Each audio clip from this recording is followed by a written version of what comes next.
Bless the Lord, brothers and sisters. I'm back yet again with another message. I thank God for this awesome opportunity to share with you.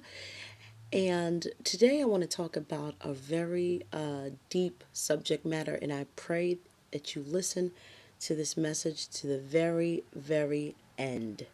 Because this is a message for the parents, this is a message for the youth, children's, teens, things of that nature. I think that we should talk a little bit more about the necessity of wisdom and using wisdom when it comes to parenting and growing in wisdom in every area of parenting, as well as getting the best out of your children when it comes to, coming of age or things of that nature. Now, brothers and sisters, we all know if you're listening to this message and you're over the age of accountability, that you have experienced right and wrong. You've experienced life lessons and things of that nature. So, a lot of things that a lot of the youth are going to or going through or attracted to, we all as adults have experienced, have been seduced by,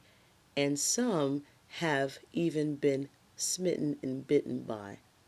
So, brothers and sisters, I want to get deep. I want to get honest. And I also wanted to get to a place where you can examine your own life and your own parenting. Now, listen, I'm not Dr. Phil, I'm not Oprah.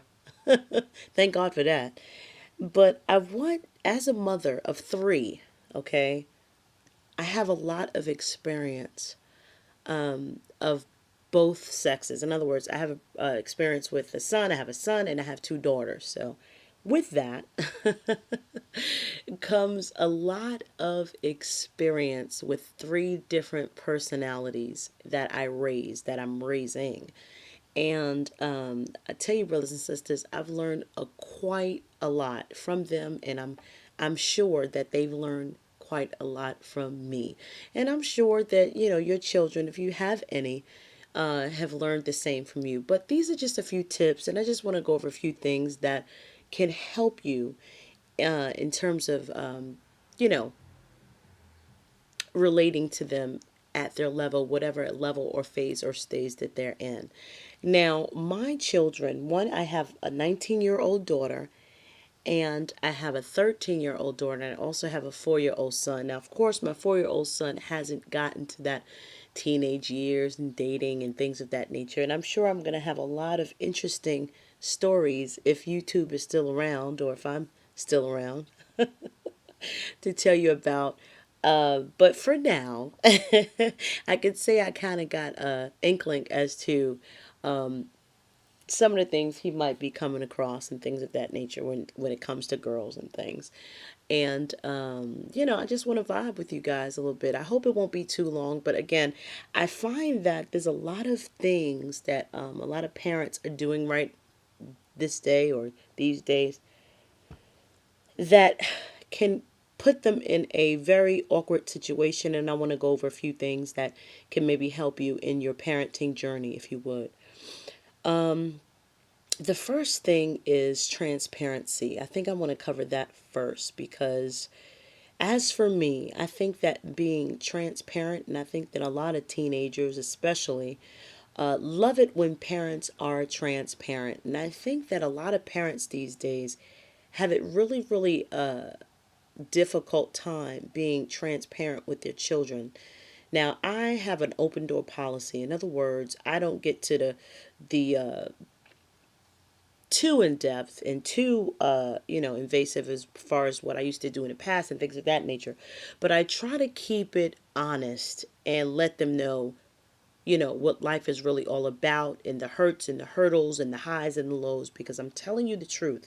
If you don't keep it real, in other words, if you had a past that you're ashamed of or ashamed to talk about or embarrassed and things of that nature, I think that you are doing your children a disservice. One, because you call yourself a child of God and you're supposed to be delivered and there's no condemnation for those who are in Christ Jesus. And number two, it makes it seem as if you're living a lie that your past is like you, in other words, is as if you're living this holy spirit-led life forever. Like you never had a past and you Mrs. or Mr. Perfect, and you're basically living a facade, and that's not your testimony. Your testimony is that it was a wretch like you who got saved by an awesome God like Jesus, and now you're set free. But these past experiences, good or bad, is a tool to help your children so that they don't have to make the same mistakes. Because if you approach them, or you vibe with them, or you talk with them as if you didn't do nothing, you didn't smoke, you didn't drink, you didn't fornicate, you didn't lie, you didn't steal, everything is Mr. and Mrs. Perfect, and this is exactly what you want from them, then you're living an artificial intelligent life, a phony life. Brothers and sisters, God does not want that. God wants truth and transparency. And a lot of parents, I tell you, they get their degrees and they, have these nice little houses and nice little cars and this and that and the third. And they're so strict with their children, and they forget the fact that they was living a foul life. And I'm not saying this to put them in a mud or throw them under the bus, but what it does is it solidifies their relationship. It really, really does. And it makes them know that, wow, I can trust this person. They have a testimony. You ever be in church and you hear this person's testimony, and they're testifying about what they went through or what they overcome, whether they overcame cancer or what. I'm talking about the deep, deep testimonies where it really moves your spirit, where it really, really, lets you look at God, or it just brings you to Jesus, if you would. And knowing that God is such an awesome God, that he does miraculous things. And in that testimony, there's a breakthrough. I'm talking about stuff like that. So with that, you have to let your guard down. You have to be vulnerable. You have to be honest and transparent, because children are looking for truth. If they can't listen, I heard about a guy that hated his parents as an adult. You know why? Because for 30 something years he was believing in Santa Claus. Because he's believed his parents didn't lie to him. And he's like, my parents would not lie to me. My parents would never lie about something like that. So, brothers and sisters, he lived his life believing as a grown man in Santa Claus. So I say this to say, okay, you as parents, we all as parents, as adults, have to be honest and transparent with our children.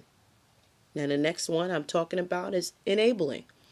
Brothers and sisters, we enable our children sometimes to a fault. Now, I'm not saying this is you. I'm just talking to the parents out there that literally enable their children to the pit of hell.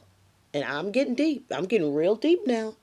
I'm talking about the children that at 2 and 3 years old are wearing, if you got a boy, or if you got a, male child, and they want to put on their mother's lipstick, and they want to put it in their mother's high heels and dresses and stuff like that, or play with their little sister's dolls, and you think it's cute. I'm talking about that parent out there who really wanted a male child, but had a daughter, or vice versa.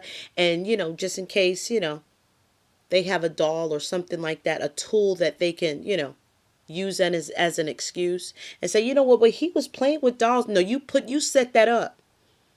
You set that up because you really wanted a daughter. So you have your son playing with dolls, wearing dresses at 2 and 3 years old. It boggles my mind, brothers and sisters, that these parents don't think that blood is not on their hands, that, that they don't have to answer to God for that behavior. Parents, or if you're out there and if you think it's cute, you're enabling your child that really doesn't know any better to be a homosexual or to be a lesbian, and you're cheering it on, you're enabling it. You are making your house accessible to pornography or lust or demonic movies or things of that nature. If you're allowing it, brothers and sisters, the last time I checked, you or your husband or someone else is paying the bills in your house. They are not. So there's a lot of parents that are enabling their children to the pit of hell. They're literally giving them a one-way ticket to hell. They're literally setting up the scene. And I'm telling you the truth. You are in error, parent. You are in error. And God is not pleased with that. But you say, they just had those tendencies, and, they just always talk feminine, and, this, that, and the third. And, they were always attracted. And last time I checked, everything starts in the home. Last time I checked, they learn behavior. They learn language. They learn a whole lot. Everything is pretty much shaped and formed in the house first. Yeah, but they was born gay. Well, they need to be born again. And it starts with you, parent. It starts with you. Now, I'm not here to bash all the parents. Trust me, I'm gonna get you teenagers. I'm gonna get you rebellious bunch. Trust me, at the very end, I'm gonna keep it real with you too, because I'm telling you the truth. If you are a teenager living in rebellion, willful rebellion, and you're at the age of accountability, hell will be your home. You heard what I said. You can't blame your mama. You can't blame your daddy. You can't blame auntie and uncle. Listen, when you are at an age of accountability, that means that you have the knowledge, wisdom, understanding, intellect, reasoning to distinguish right from wrong and wrong from right, spiritually and naturally. Then, whatever you do on a spiritual level and a natural level, then you have to be accountable for your own actions. That's the age of accountability. Now, let's get back to the parents again. Like I said, I'm going to leave the teens for the end. There's a lot of things that the parents are doing, and that we talked about being transparent. We talked about enabling. Now I want to talk about provision. Provision meaning letting them do what they want to do. As long as they're happy, as long as they're not getting on my nerves, just let them go out smoking, drinking, dressing any kind of way, getting bad grades. They're setting them up to be losers. They're setting them up to be unlawful citizens.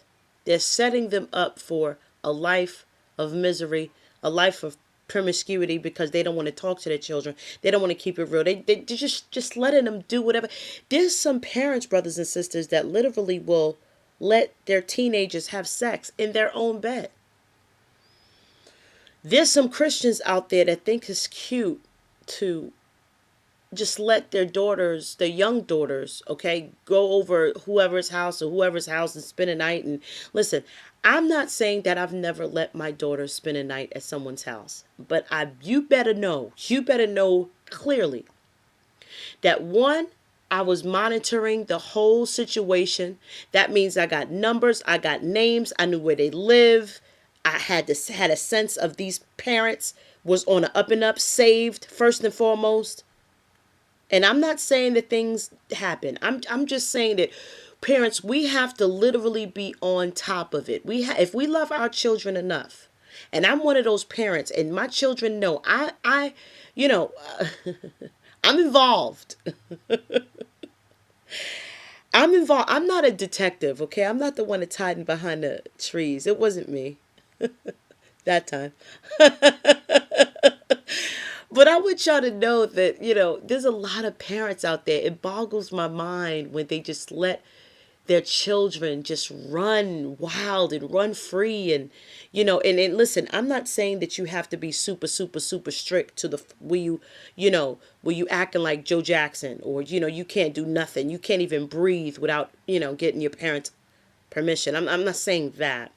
I'm saying that it has to be a good relationship, a sound relationship, an understanding, and a good, consistent dialogue with your child. And you have to keep it real with them. I'm not saying you got to be buddy and best friends. I'm saying you have to be their parent, but you have to deal with them, on their level. You have to get to know them. You have to trust them to an extent, and they have to learn to trust you as well. It has to be reciprocated. There's a lot of parents out there, I'm telling you the truth, they don't even know who their children are. They don't. They go home. They go to work. They're so consumed with work that and the streets and their friends and the internet is raising the children. It's really sad. It's sad. It's really sad, brothers and sisters. And I never want to be one of those. If I'm having children, I want to be involved in their lives. Now it gets to a point when they get older, and of course, when the college years, and they're like, okay, mom, you did enough. I mean, sometimes moms, like me, have a problem with letting go or, give them a little bit of their space and letting them make mistakes on their own, things of that nature. I get that too. But you always have to let your child know that you love them and that you give them enough space to make mistakes. In other words, you don't want to smother them to whereas, okay, well, they're, perfect, and I want straight A's every time, and you make a mistake, I'm going to kill you and stuff like that. I'm like, listen, listen, if my child comes with A's and B's, I'm fine. I'm fine with that. They don't have to get all A's. If you get A's and B's, I'm good. I'm not going to be a tiger mom. I'm not going to, you know what I mean? Because I realized, guess what? I was like a B student generally. And I wasn't an A student. I was an F student. I was a pretty much average for the, course of my, school years. I was probably a B student. So who am I to say, oh, I want all A's? And a lot of people do that, man. They were growing up as adults. Okay, the adults or parents, if you would. They were like D and C students, but yet they want A student children. Come on now. Give me a break. Give me a break. Give them some slack, brothers and sisters. Give your children some slack, but not so much slack where they are, running amok. And you wonder why a lot of children in colleges, hear me, are running amok. I think I'm going to make a part 2 to this because it's getting real long. I think I'm going to do that. Bless the Lord. I'm going to make a part 2. And it's coming like right now. Bless the Lord.